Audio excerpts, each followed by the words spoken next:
ga-agọzi gị dịka ị na-eme nke a. Ọ dị mma ugbu a aga m anabata ọchịagha n'ikuku nke mbụ Chinonso Banonso Nkwa. Ifeko. Ọchịagha. Letere kwani. Ehuna mmiri. Na ihe ke. Inwekwere mmiri ọkụ. Eso ya asọ ka bịa. Na abịa. Na ya oge emune. Letere kwado. Na kelela m. Ade bashi mekele mana kele ndị Imo. Kelekwanụ ndị Igbo na agroma. Eji m n'aka na ebe ahụ unu ugbu a na unu na-enweta onwe unu. Chineke ga-aga n'ihu na na-echekwa anyị n'agbanyeghị na ebe arịwoghị mma ọnụnọ na ebe arịwoghị mma obibi ebe ahụhụ. This place is not safe anymore. The country is not safe. Nobody is safe. Gile ihe mege na Nigeria, ị ga-ama that nobody is safe because the leaders the safety of Nigerians. They are just interested in their family, interested in their pocket. So they don't care whether you are dead, whether you are kidnapped, whether you are safe. They don't care. They don't care. And it's very, very unfortunate. But Chineke genyere anyị aka. Maka ama m na Chineke agaghị ekwe ka ihere eme ndị ya. Ihere agaghịkwa na-eme anyị n'aha Jizọs. Amen. Na mbụ tupu m aga n'ihu n'ọkpụrụkpụ okwu m jiri bịa n'ụtụtụ, achọrọ m ịrịọ ndị Imo niile, particularly ndị Mbaitolu, ndị na-ewerebeghị PVC ha, ka ha gaa were dia PVC. Na anyị chọrọ mgbanwe ọchịchị, anyị chọrọ ịchụpụ Tinubu. Ị gaghị achụpụ Tinubu without your PVC. A na-eji ọ na-eme ya. You can't put Tinubu in PVC. So that PVC is your power. Is your power to decide who becomes your president. Your power to decide who becomes your House of Rep member, Senator, House of Assembly member, governor. So without that PVC, I need begin to because you're not part of the change. So I rock especially in them Bitolu women. Gano na nworu ubi. I know although I went to me and I know Ruby and Apatakam every day. And I have not made inquiries to find out more ways that in a Egana INEC office in Ruby on a bachi. They are not supposed to bachiele. You know, that office, that INEC office in Ambitolu, Nango Ruby Ponquem. Question on 24 hours. Yes, so question on. There should be no reason why INEC office in Ruby should be locked. And what reason? Nobody has that right to lock that office. Unless more we can die now, unless more I can workers and be told. Then how about you will recruit people? Yes. Because if they don't have workers, people are lying fallow, lying waste that needs work. So I wouldn't I make you Ruby. And when workers, how cool? Then be told Garunga Kanko. Imo State Garunga Kanko. I have not confirmed, but I'm a Zuru Baganga. Come chopotari no when Bachi. So Abron and I can be told more the resident here no one be told na again to now on them yana how about Roya Shana no so Pashe Agame Zura Bianga. Of course, a show Lamberanga, ya the lock or that lock and Kiagame video may escalate or they lose on here. Oh, Jess, or they lose on here. Oh, Jess. So Abron at the resident office and Bitolu. Na no lum Monday me Aquadia. She wa pemanani, I neck office in Bitolu. They should open it up for people to come and register. They chokwane with a PVC, with a PVC, Hana MG online. Imechaya online. You don't go to your local government listing and pick up your PVC. I'm not what I'm going come today, come tomorrow, come today, come to. It doesn't make sense. You know, because you roll 18 years. You want to be PVC, you go and get it. Or one issue, PVC use that one kebu Imo State, my own Bitolu. I'm talking of them Bitolu. I actually made for 8 to vote to them Bitolu 2027. And the PVC, she, you're probably she Bronu, Moishi Kaduna. Moishi Sambisa. The Galonu Lebe. And you are not going back to that place again. Go and get your PVC. You cannot read the hand on you again. Go and get another PVC. Nkege fuole, get another PVC. It is your right. Anaha enyego ewe. All free of charge. Go there and get your PVC. Ika kwano nga honye shigi wote go get bomb na phone. Yes. Ika nga honye shigi wote 1,000, wote 2,000. Kemene gear express. Kemene gear. You know, that is what I'm saying. So because happy room bag na rush where because I know say no July 10. Kaga bachi. Because July 11 the kaga bachi here basara iwere PVC. So because between now and the July 10 or 11th, because gaki iwere PVC. Aramakwa na him we ke bia na nko were nga opposite OCDA. Bia nga ho register, you know, kasi aga were PVC. Because rock am na rio ndem bitolu. I choro kam bitolu remma. Oh with your PVC. I choro ka Imo State remma. Oh with your PVC. Oh PVC gige ekute. Onye e choro gawo ya president. Onye choro gawo ya senator. House of Rep member. House of Assembly member and your governor. Bika rockam na rion dem bitolu.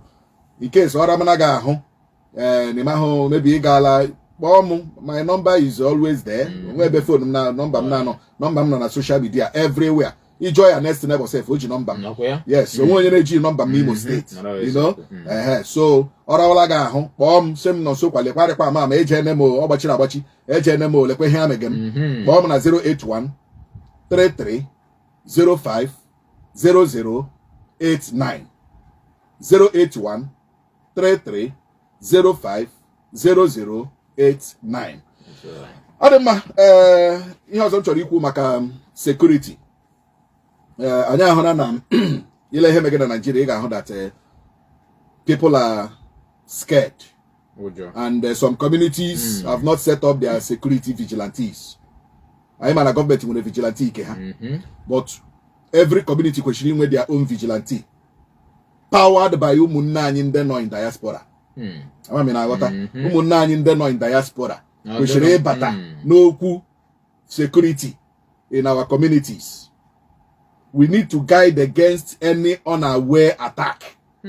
Any unaware attack. O nwere ihe anya mahụ mgbe o jiri mee onye bịa n'obi. So we need to safeguard our community. We need to save our community. We need to protect our community. Ade ama. Most of ebe ihe ndị megasi, the communities didn't know. Ebe ndị banditi waboga schools, the principal, the vice principal, the schools ama ho. You know, I can ekwu ma aka atorola na Oyo about 46 pupils principal ha na ndị nkuzi ha kamgbe 1 month to now. Ụmụaka ayobe. Ndị ka atorokwa ebe Bronu 42 students na ndị nkuzi ha. Roku ugbu a kamgbe 1 month. Ndị ka ha ayobe. Oke o nwere nke 2 days ago ha gakwara na Kogi State.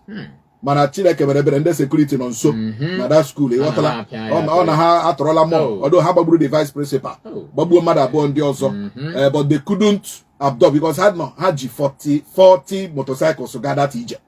Ndị bandit ndị a ji 40 motorcycles wakpo that school. Ihe a na-ime nga ahụ 40 ahụ ha ekuru mmadụ atọ kusa n'otu machine before you know it a na-asị gị na ekurule mmadụ 40 something. You know, but ndị security nọ nso gbanyụrụ ya. They were only able to kidnap mmadụ atọ. Gbagbuo vice principal, gbagbuo mmadụ abụọ. You know, so these things anyị agaghị otu anyị na-akụ ya now. A na-akụ ya onye ọbụla arịlasị ya shi omega ha ebe. Amami na-aghọta shi omega ha ebe. So that is why I am appealing. Like ugbu akpọwala m some youths na Mbitolu. In all the 12 wards enwere na Mbitolu. So that we will have a central security na Mbitolu anyị central community ọzọ ọbụla ga-enwe nke ha but anyị need inwe central security. Ha ga-enwe one network so that onwe ka o shi kpọtụọ n'ọgbakọ onye ọgbakọ akpọ onye ụmụnọha ndị ụmụnọha akpọ afara akpọ ifakala akpọ orodo akpọ ụgbọ mmiri akpọ mbieri emami na aghọta mbieri akpọ ọgwa akpọ afara akpọ ezi ama amami na aghọta ya wụ central. So that agwa ha nwune something is happening in Obeakpu. A radio all other central security network. Onye ọbụla dey at alert. So no matter the communities niile nwere their vigilante, I chọrọ inwe central vigilante nke anyị. And we are going to urge our brothers and sisters and sons and daughters in obodo oyibo to sponsor it. We need to sponsor the central security in every community. In all the local governments, now. Enwe central vigilante communities ga-enwe, but a ga-enwe the main central vigilante. So ọ na-eme n'ụmụ ọhịa agụ, ndị ụmụ ọhịa ga na-akpọ ndị ihite, ndị ihite na-akpọ ndị ngọ ọkpala, ndị ngọ na-akpọ ndị amamina, so that everybody ga-adị at alert. So these are the issues we have to put, the measures we have to put on ground. Very, very important. Then na keep as ihe mkwuru bịa n'ụtụtụ owo agwa ọjọọ ndị amị kpara n'Obeakpu ụmụnọha. Of course, ụmụ nwafọ ụmụnọha, ụmụ nwafọ ụmụkwara anyanwụ ụmụkpara afọ ụmụnọha Mbitolu nke steeti Imo. And I want to make it very clear that I have been in the business of defending other people. And I cannot probably when I go even outside Imo State to defend other communities and other people, and I will keep quiet. No, now our error. It is an error. And as a human right, I'm a matrala Imo State. As a human right, government parallel shibotari. Mashipano hana mona noga hinshie. Amamina agota. Me kwechirikwenu. Yes, so I cannot, in all honesty, in all good conscience, we have written, in fact, we have contacted our lawyer in Abuja to prepare a serious worded letter to the defense headquarters against the violation of human rights and the killing of Madapu and Obeakpu. Because that day, how Obeakpu, they were shooting sporadically. One girl over here, then one of the guys ebe to Kuranike and Walla. So give him an Obeakpu. Ima culturally, onye mong, onye na agba mong, onwe men ala na emere onye ahụ nwụọ a na-achụpụ ya na mmọnwụ. Yes. Ndị baka ya na-emekwu a na-agba ogwu. A na-achụpụ mmadụ achụọ ya n'ogwu. So ka anyị wụ mmọnwụ. So the man nwụrụ nụ elichala ya, then a na-agbasaziri ya mmọnwụ ka achụpụ ya na mmọnwụ. Of course, agbawa mmọnwụ onye ọbụla na-abịa, igwe mmadụ na crowd na-anọdụ ya. Amami na-aghọta. Our culture, our tradition. Anyị ebido here taa. This tradition started thousands of years ago, you know. So, oyaka ano na agba mmọnwụ, lekwe armored tank and the army, lekwe helices in the army. They invaded the place agbaga mmọnwụ. Bido gbawa egbe. Na-achọ he ma ụmụaka ọnụ nga ahụ, ma ndị ngwụrọ ọnụ nga ahụ, ma ndị ishi ọnụ nga ahụ, ma ụmụ okoro ụmụ agbọghọbịa ndị mma ndị mpa ndị leji ahụ anụ nga ahụ, ha agbawa egbe. Toto narị ntaarị imo. Ka a na-agba egbe ahụ, many people onye daya dagidibi, onye daya dagidibi, ụfọdụ agbaba ọhịa. As they were firing now, mgbe na-atụ people. As they were firing anyhow, mgbe na-atụ people. Mgbe tụtara mmadụ abụọ, mmadụ atọ ka mgbe tụtara. Eburule go ụlọ ọgwụ. Amaghị na onwe na onye nke gbabara ọhịa, young girl gbabara ọhịa. Mgbe gbagburu n'ime ọhịa. Ebutezie n'ime ọhịa, ọnwụ na n'ime ọhịa. Now n'ime mmadụ atọ mgbọtụrụ, ofu onye n'ime ha nwụọna asat yesterday ekwele ndị young boy, small boy. Ị ghọtara ndị ka ọzọ ka dịkiri. Then ndị ka azọkwara ụkwụ, ndị ka azọpịara ụkwụ, ndị ka azọchara isi. Ha ka nọ na hospital now. You know? So I was asking, ole ihe ndị amị ji abịaga nga agbaga mmọnwụ. Asị na ndị amị na-agwara ha na ụmụ ọma ndị unknown gunmen na mmụọ gbaga mmọnwụ, mmụọ nọ nga agbaga mmọnwụ. Amami na-aghọta na asị na ndị unknown gunmen na ha nọ nga agbaga mmọnwụ. Ọ ihe mere ndị amị jiri bu armored tank buru hilos. Then ka ha na-ala, ụmụ okorobịa ndị ha hụrụ ụzọ, ha tụtụrụ ha tega n'ime hilos buru ha n'ala. Eburu machine ndị mmadụ buru ha n'ala. Ebe ahụ emere burial, ịma ya na-eme burial, enwere ndị na-ere ma coke ma fanta ma gbogbo tigbo, ha paakịrịsịa ihe ndị mmadụ wee gaa na hilos ha buru lama. Is it not criminality? Ọwọwọ oshi ka ndị amị bịara n'ụmụrụ ha. Ọwọwọ oshi ka ndị amị bịara n'ụmụrụ ha zuo. Nọrọkwa n'oshi ha bịara n'ụmụrụ ha zuo, gbuo ndị mmadụ. Ịma there are things happening in this country. You see, ihe na-egwe m iwe oge ụfọdụ m na-eji elecha this country, ma na this country dị very very useless. Country are the useless. Olee ihe mere ndị amị isi na ị nọrọ na ndị unknown gunmen nọ ga-emege burial. Unu eburu armored tank buru hilos bịa ma ga-emege burial. Are you not giving them signal to run? Okay. You are giving them signal to run. You are giving them signal to hide. Because the innocent people who don't get nama you will still stay. Una ababuha. Then undu no ko maka ha bia. Man unu nwere ike bia. Ahulu unu boso. Does it make sense? No, tell me, does it make sense? Oh. You know? Okay. Normally, onye police emurum mpamu we police officer. Okay. And there's a police officer who etrom na barrack. I will a barrack boy. And anything security, I'm a on issue. Normally, ihe ha kweshiri ime ma ọwụrụ na ha ma ihe ha kweshiri ime. Wo unu no muoma no game geberia. Why not to disguise? Okay, yeah. Why not to wear mufti? Put your pistol inside your own pocket. Make and so go bia beria. Make and so be le mon.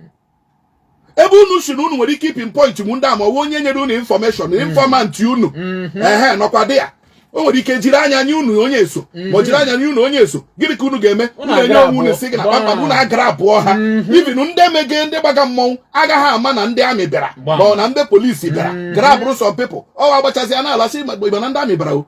Ụmụ ndị eburu le. Ụmụ ndị ala si olezi mgbe ke humere.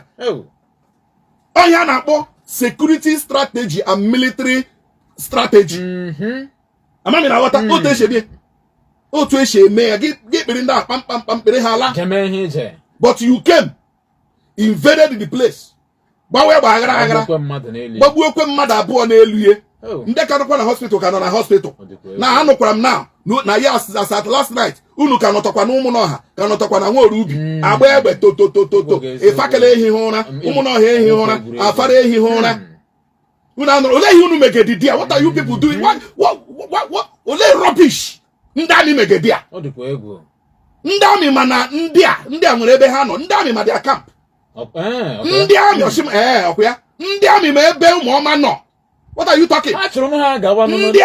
Ndami Tiger Base ma ebe ụmụọma nọ. Ha ma ebe ndị unknown gunmen nọ. They know where they are hiding. They know where they are camping. They know where they are. Why not take the battle to their doorstep? Only you know put ababu innocent people. Why will you people come and kill innocent people who know onwe ha? Na-enwe hunta, na-enwe higbo ha shere nno. Unu she nno chukwu ụmụọma. Take the battle to their camp. To their, you know, nature otu ọ na-agbaka n'ishi. Ọ na-agbaka n'ishi. Now, unu egbuole mmadụ na. Unu egbuole mmadụ na. Nọtọkwa nga ha na-agba egbe. Eburu machine ụmụaka.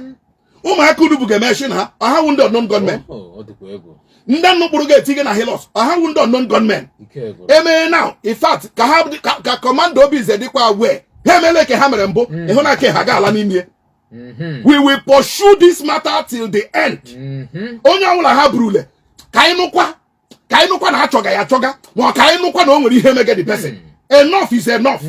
We have suffered a lot in Imo State. This kind of things, we are not supposed to be talking of this kind of rubbish again in Imo. We are not supposed to be talking about it again in Imo. So Commando Obi is aware that this case Agala Abuja, and we will not take it lightly with him and with whoever send Rehani. We will not. Enough is enough. You cannot continue killing people. You cannot tell me you are doing your job. You cannot be doing your job and people are dying. If you are shedding blood, if you are doing your job and people are dying, then you are not doing anything. You are not doing a professional job. That is what we are saying. So the commando Binze and his boys should know. Nande ola ha brule no munoha. Ma the surroundings of umunoha. Ma wafra. Ma wo Obeakpu, ma wo Ifakala, ma wo ebe nwa orubi ebe ahụ, ma wo ebe mpieri. Ndị ọbụla ha burule because all we ha na-eme once ha gachara mechi invasion ha na-ala ha hụ ndị ahụ n'ụzọ ha eburu. That is not military. That is not military strategy. That is not security. Ihe ha megewu they are being barbaric. And we will not take it. They will answer for anything, any blood has shed right now. They will answer for it. Our lawyers are already writing to the defense headquarters and they are going to query them. Enough is enough. We are not saying you should not do your job. But you know their camp. You know where they are camping. Why not go there and deal with them?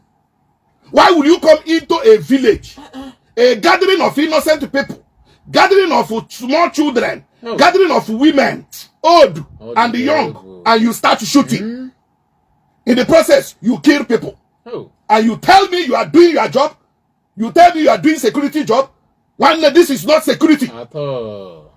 I don't know when you to come for that thing. You people, the military, you are not untouchable. The military, you are not untouchable. You, all of us are under the Constitution of the Federal Republic of Nigeria. And you cannot match or violate the rights of the people to free liberty and association. It is very wrong. Very, very wrong. So, I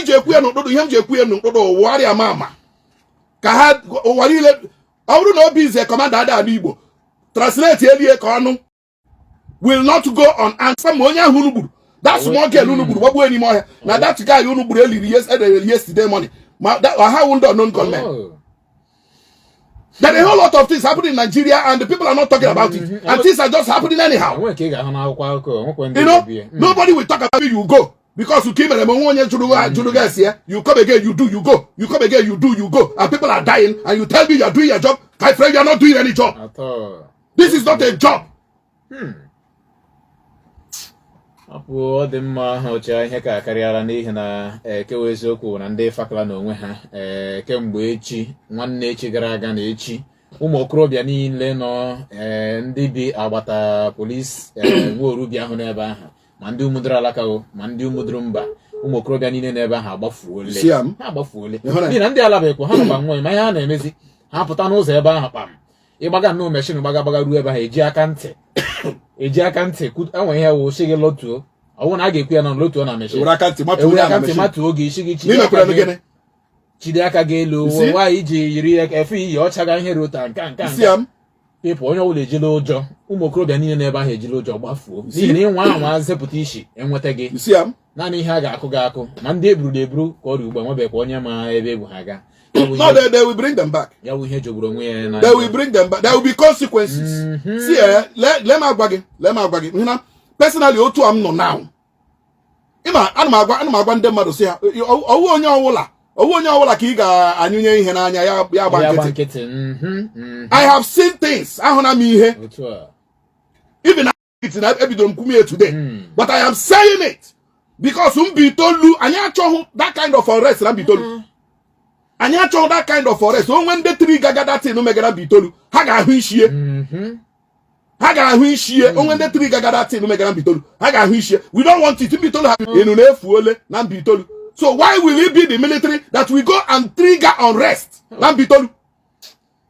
Abu ihe joguro nwe na njọ o jogurudere na njọ ma sinyo nkapinusi enwanya asị ndị agha n'ụlọ ọrụ ha mana ha arụ ya n'ezi usoro ị ga na ebe na-echekwa ọ dị nnọọ ka ebe mmadụ na-ahụ egbe bịara ibu ọkụ gị na-ahụ egbe na-azọ gbushi ọkụkọ egbe nwere n'isi ọ dị egwu n'isi ya 09121906005 ma ọ bụ 07 n'ụbọchị taa adị m mma gị nwakwanụ ana m afọma ịhụ na abụla ndị na Nigeria mene spy ọ dịkwa egwu Chinonso ba nonso mba ogene ndị Igbo aya abalogo ụwa mara gị mma akwara gị Olumbife onye eze ndị a bịara ichekwa anyị ụzọ ndị terrorize gị anyị with the government in power ọ dịkwa egwu gị na-ajụ onwe gị sị elebe ebe anyị gaje elebe anyị ji aka agaje n'Imo State a akwemere aka emego ugbu a anyị with the Fulanis with the herdsmen including the government in power.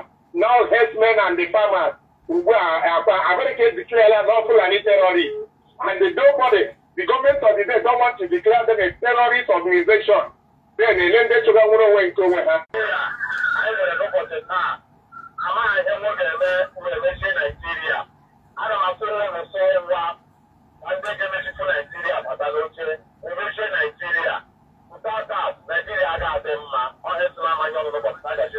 Yeah, guys,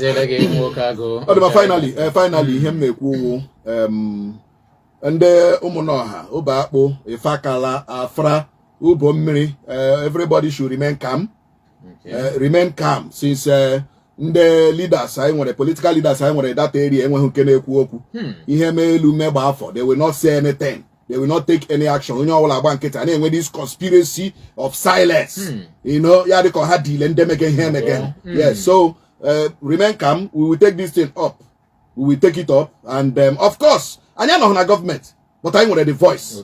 I want the reach. I want the influence. You know, we are not in government, but I wanted the voice and the influence. So we are going to take this thing up with the defense headquarters seriously in Abuja. Our lawyers have started writing, and by next week I can have the result. So Mbitolu, Onya will remain calm. This again we are seeing today, we shall see them no more. We shall see them no more. Then the commando bees. Ya jawru no we ya dilo ma kan down. Yes, and I'm going to talk with some top government officials in Imo State. I'm going to speak with them today. You know, anya ga that kind of thing, man. Anya ga ha choya na Mbitolu. Ekuchakwa am. Ọ dị mma ọcha ya gaziri gị ụdị ihe dị ụtọ aha ya agaghị achọ ya na Mbitolu n'ihi na ka ọ dị ugbu a ndị niile bi n'ụmụnọha ma fakala na gburugburu nwere ubi ebe ahụ onye ọbụla nọzi n'ụjọ ụjọ ji onye ọbụla anyị sị ka biko na ya agaghị n'ebe a na-ahụ egbe zogbuo nwa ọkụkọ. Ekelele m gị ọchagha ụwa mara gị mma.